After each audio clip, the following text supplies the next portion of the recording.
नमस्कार विद्यार्थी मित्रांनो, साकार फोरममध्ये आपलं स्वागत आहे. सराव प्रश्नसंच समाज कल्याण अधिकारी तसेच इतर मागास बहुजन कल्याण अधिकारी गट ब साठीचे आपण प्रॅक्टिस करायला सुरुवात केलेली आहे. आजच्या सेशन्समध्ये आपण 5 वेगवेगळे टॉपिक बघणार आहोत. तर आपला पहिला जो टॉपिक आहे तो आहे कल्याणकारी राज्य. बरोबर आहे. हा साधारणपणे तुमचा जो राज्य व्यवस्था हा जो घटक आहे त्याच्या संदर्भात पण समाजशास्त्र किंवा समाज कार्याशी संबंधित असा हा प्रश्न आहे, म्हणून हा याच्यामध्ये आपण इन्क्लूड केला.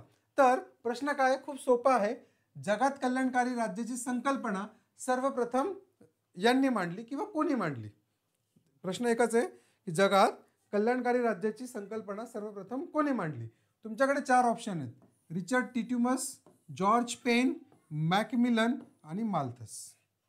बरोबर आहे. तर याच्यामध्ये जर आपण बघितलं माल्थस, पहिलं ऑप्शन जे एलिमिनेट होऊ शकतं ते कोणतं आहे? माल्थस. कारण आपल्याला सगळ्यांना माहिती आहे माल्थसने आपला लोकसंख्येचा सिद्धांत दिलेला आहे. कशाचा दिलेला आहे मित्रांनो? लोकसंख्येचा सिद्धांत. लोकसंख्येच्या वेगवेगळ्या अवस्थांबद्दल माल्थस बोललेले आहेत. त्यामुळे माल्थस हे ऑप्शन तर इथे येणार नाही, त्यामुळे ऑप्शन कट होतं. राहतात 3 ऑप्शन, जॉर्ज पेन आणि मॅकमिलन. बरोबर आहे. जॉर्ज पेन यांचे एक सायकोलॉजिस्ट पण होते ते, आणि एक आहेत एक जॉर्ज पेन ब्रिटिश क्रिकेटर पण होते ते. तर आपल्याला सायकोलॉजिस्टकडे जायचं आहे. त्यांच्या पण थेरी अशा काही खूप फेमस आहेत, अशातला काही भाग नाही, पण त्यांनी IQ संदर्भातल्या काही थेरीज दिलेल्या होत्या आणि ज्या अतिशय महत्त्वाच्या होत्या. बरोबर आहे. त्यामुळे हे दोघं पण ऑप्शन या ठिकाणी काय होतात तुमचे कट होत आहेत. त्याचं करेक्ट आन्सर आहे कल्याणकारी राज्याची संकल्पना सर्वप्रथम कोणी दिली? रिचर्ड टिट्युमस यांनी. कोणी दिली? रिचर्ड टिट्युमस यांनी. करेक्ट आहे. जाऊया सेकंड ऑप्शनकडे, सेकंड क्वेश्चनकडे. सेकंड क्वेश्चन पुन्हा कौटुंबिक हिंसाचार. बघा मागच्या एका सेशनमध्ये पण मी कौटुंबिक हिंसाचारावर प्रश्न घेतला होता आणि मी तुम्हाला आत्ताच गॅरंटीने सांगतो की तुम्हाला एक्झाममध्ये पण कौटुंबिक हिंसाचारावर प्रश्न बघायला मिळतील, 1001% मिळतील. त्यामुळे तो तुम्ही चांगल्या पद्धतीने करून ठेवा. आता प्रश्न सोपा आहे. हा पण कौटुंबिक हिंसाचाराच्या प्रतिबंधासाठी मूळतः कशाची आवश्यकता आहे किंवा काय आवश्यक आहे असं आपण म्हणू शकतो. इथे 4 ऑप्शन दिले. व्यावसायिक शिक्षण, कुटुंब जीवन शिक्षण, लिंगभाव समानता आणि स्वावलंबी जीवन. बरोबर आहे. तर आपण एक एक ऑप्शनवर चर्चा करूया. आता व्यावसायिक शिक्षण, व्यावसायिक शिक्षण आणि कौटुंबिक हिंसाचार याचा काही संबंध येतो का? तुम्ही म्हणाल सर येतो. जर लोकांना प्रोफेशनल नॉलेज राहिलं तर ते एकमेकांवर हिंसाचार करणार नाही. नवरा आपल्या बायकोला समजून घेईल, बायको आपल्या नवऱ्याला समजून घेईल, सासू सासरे आपल्या सुनेला समजून घेतील, आईवडील आपल्या जावायला समजून घेतील असं आपण म्हणू शकतो. पण हे जे व्यावसायिक शिक्षणाबद्दल हे बोलतायत हे व्यावसायिक शिक्षण पूर्णपणे वेगळं आणि कौटुंबिक हिंसाचार हा पूर्णपणे वेगळा आहे. त्यामुळे हे ऑप्शन या ठिकाणी बरोबर नाहीये. सेकंड ऑप्शन आहे कुटुंब जीवन शिक्षण. कुटुंब जीवन शिक्षणासंदर्भात माहिती नाही असं काहीच कोणालाच नाहीये. बेसिकली जे लोक लग्न करायला तयार होतात, विवाह संस्थेमध्ये जे येतात, विवाह जे करतात, त्यांना हे आधीपासून माहिती आहे की कुटुंब जीवन काय असतं, घर गृहस्थी काय, संसार काय, मुलं बाळ, पुढे त्यांचं सगळे शिक्षण, हे सगळं माहिती आहे. आणि त्यातूनच असं म्हणू शकतो आपण एका प्रकारे त्यातूनच हे होऊ शकतात, काय म्हणतात, अपेक्षा वाढू शकतात आणि त्यातूनच मग ते कौटुंबिक हिंसाचाराचे बळी पडायला सुरुवात होते. असं नाही की फक्त स्त्रियाच बळी पडतात, पुरुषही कौटुंबिक हिंसाचाराचे बळी पडू शकतात. आपल्याला बेसिकली काय एक पुरुष प्रधान संस्कृती असल्यामुळे आपल्याकडे त्याच्याकडे बघण्याचा थोडासा दृष्टिकोन वेगळा आहे. पण 100 पैकी जर बघितलं तर 10 पुरुष असतील आणि 90 स्त्रिया असतील, हा रेशो जास्त आहे कौटुंबिक हिंसाचाराच्या बाबतीत. कारण एका स्त्रीला आपलं घर सोडून दुसऱ्या घरी जायला राहावं लागतं आणि तिथून अत्याचाराची सुरुवात होते असं आपण म्हणू शकतो. त्यामुळे कुटुंब जीवन हे ऑप्शन पण काय मित्रांनो इनकरेक्ट आहे, चुकीचं आहे, लक्षात ठेवा. कौटुंबिक हिंसाचाराच्या प्रतिबंधासाठी विचारलंय ना, कौटुंबिक हिंसाचार होऊ नये म्हणून काय आवश्यक आहे, तर आपल्याला जे आवश्यक आहे मित्रांनो ते करेक्ट आन्सर आहे लिंगभाव समानता. काय असलं पाहिजे? लिंगभाव समानता. आपल्याला माहिती आहे समाजामध्ये मुलगा झाला मुलगी झाली इथपासून म्हणजे आई वडीलच आपला मुलगा आणि मुलगी यांच्यामध्ये भेदभाव करायला सुरुवात करतात, तेही त्यांच्या लिंगाच्या आधारावर. तू मुलगी आहेस, तू हेच काम केलं पाहिजे, तू मुलगा आहेस, तुला सगळ्या गोष्टींची सूट आहे. मुलगा रात्री 12 वाजेपर्यंत फिरतोय बोंबलत, काही कोणी विचारणार नाही. मुलीला 7 वाजले तरी तिला घरून 10 फोन यायला लागतील. अविश्वास हा मुलीवर लवकर दाखवला जातो, मुलाला तसंच सोडून दिलेलं असतं.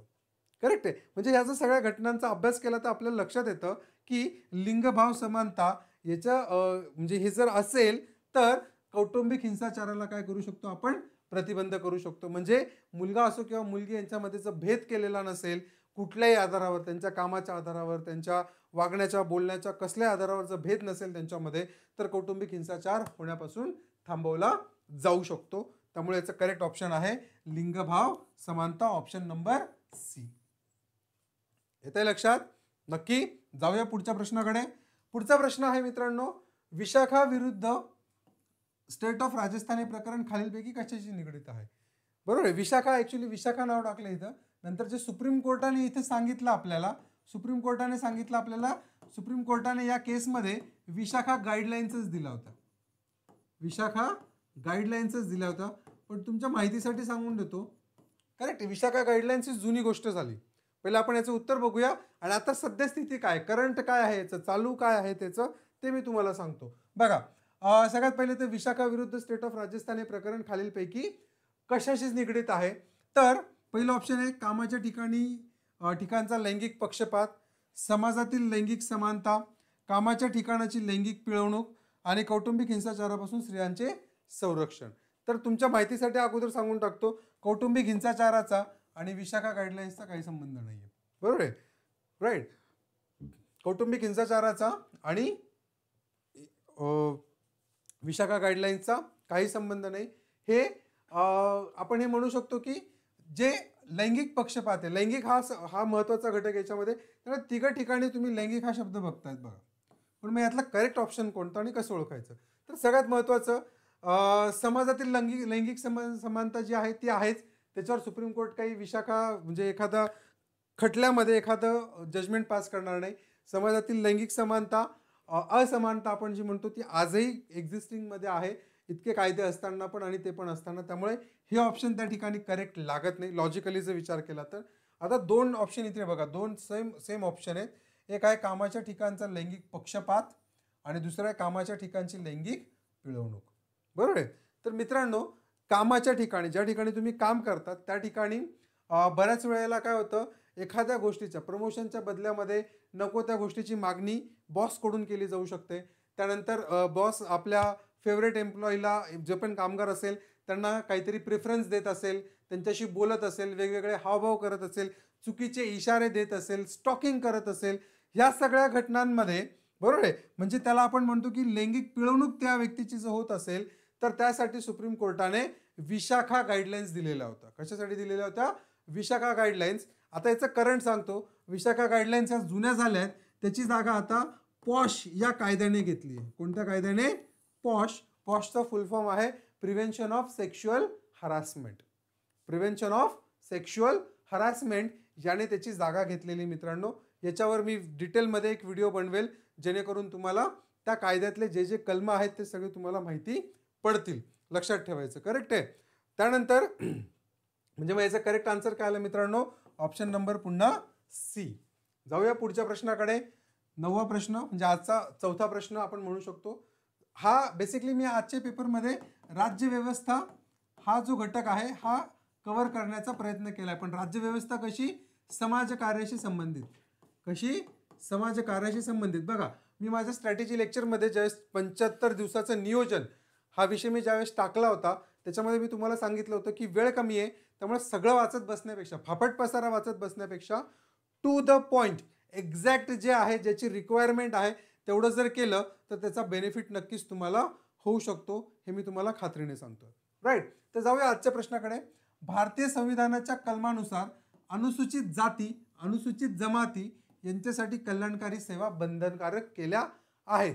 मग आता इथे काय विचारले की ते कलम कोणते आहेत, कोणत्या कलमांनुसार किंवा कोणत्या कलमांमध्ये, कोणत्या आर्टिकल्समध्ये ते प्रोव्हिजन दिलेलं आहे की ज्याच्यामध्ये अनुसूचित जाती, अनुसूचित जमाती यांच्यासाठी कल्याणकारी सेवा बंधनकारक केलेल्या आहेत. तर इथं ऑप्शन दिले तुम्हाला कलम 330 ते 342, कलम 51 ते 68, कलम 12 ते 19 आणि कलम 12 ते 15. बघा इथं दोन ठिकाण बेसिकली काय होतं, जे क्लोज ऑप्शन असतात आपण त्याच्यात कन्फ्युज्ड होतो. आपल्याला माहिती आहे 12 ते 15 कशाबद्दल सांगतात मित्रांनो? संविधानाचे कलम 12 ते 15. कलम 12 डेफिनेशन ऑफ स्टेट त्या ठिकाणी दिलेलं आहे. कशाचं डेफिनेशन? राज्याची व्याख्या दिलेली आहे. कलम 13 न्यायिक पुनर्विलोकन, ज्युडिशियल रिव्ह्यू बद्दल बोलतायत. कलम 14 राईट टू इक्वॅलिटी बद्दल बोलतायत. कलम 15 बरोबर आहे कुठल्याही प्रकारचा भेदभाव, जन्माचे ठिकाण, स्थळ, तुमचं वंश, जात, कशाच्याच आधारावर तुम्हाला कुठल्याही प्रकारचं डिस्क्रिमिनेशन करता येणार नाही. या ठिकाणी कलम 15 मध्ये सांगितलंय आणि कलम 15 पर्यंत या ठिकाणी दिलेलं आहे, त्यामुळे लक्षात ठेवा. पुढे 19चं पण ऑप्शन आहे, त्यामुळे हे ऑप्शन तर करेक्ट होऊ शकत नाही. 15 पर्यंत आपण बघितले. कलम 16 जे आहेत ते कशाबद्दल म्हणतात? बरोबर आहे, सर्वांना समान संधी. समान संधी कुठे? सरकारी नोकरीमध्ये, पब्लिक एम्प्लॉयमेंटमध्ये सर्वांना समान संधी मिळावी.